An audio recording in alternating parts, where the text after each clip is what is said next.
This is a Netflix original animated series, season 1, that I binge watched. And in this series, we are in the future, and most of the world's natural wildlife has been destroyed due to poaching and the destruction of natural habitats. It's in this world that Lucas Remy, who is the son of the world's foremost bionics expert, discovers Kong, who at this moment in time is a normal-sized ape. Lucas has a brother, Richard, who values bionic life and artificial life, bionics, over natural life.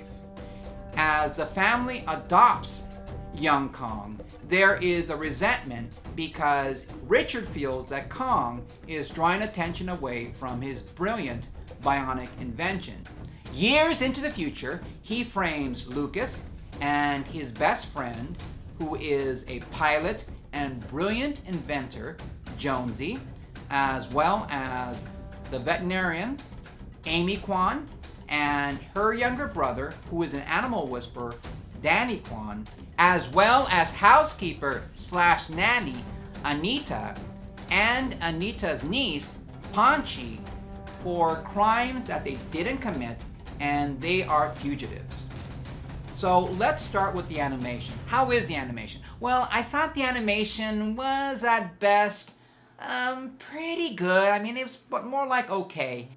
Where the series is going to rise or fall is how they manage the main character of King Kong. King Kong is a giant due to an unexplained growth spurt that happens through his life. I'd like to see the origins of that. He is interesting and has a childlike demeanor, which makes him very endearing.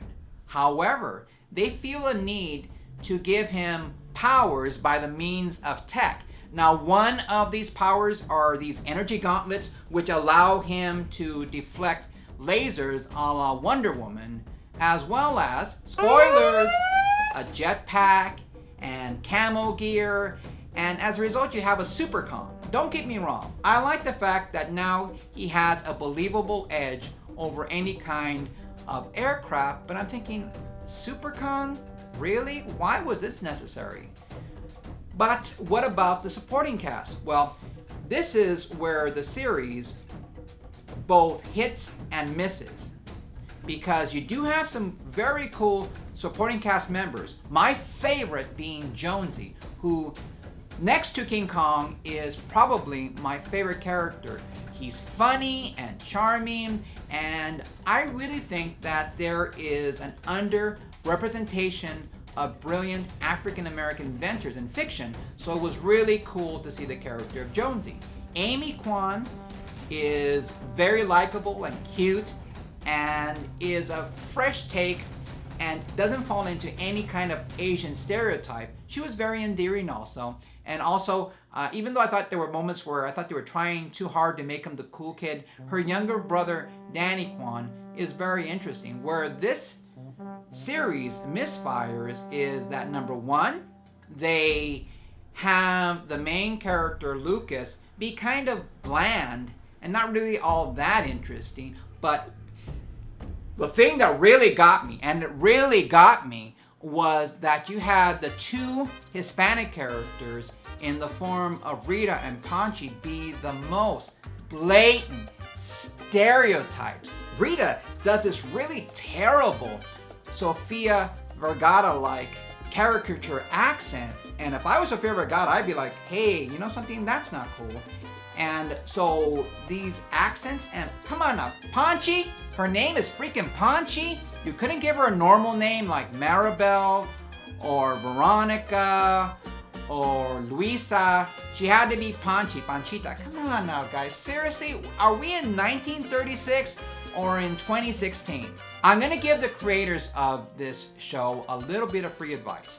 If you're gonna have the ratings, and if you're successful enough to have a season 2, either have the voice actress drop this caricature accent or simply recast. Have her speak normally. And by the way, don't do that thing where they speak in entire sentences in English and every so often they'll drop a Spanish word. A la, well, today I went to the tienda and I bought some milk.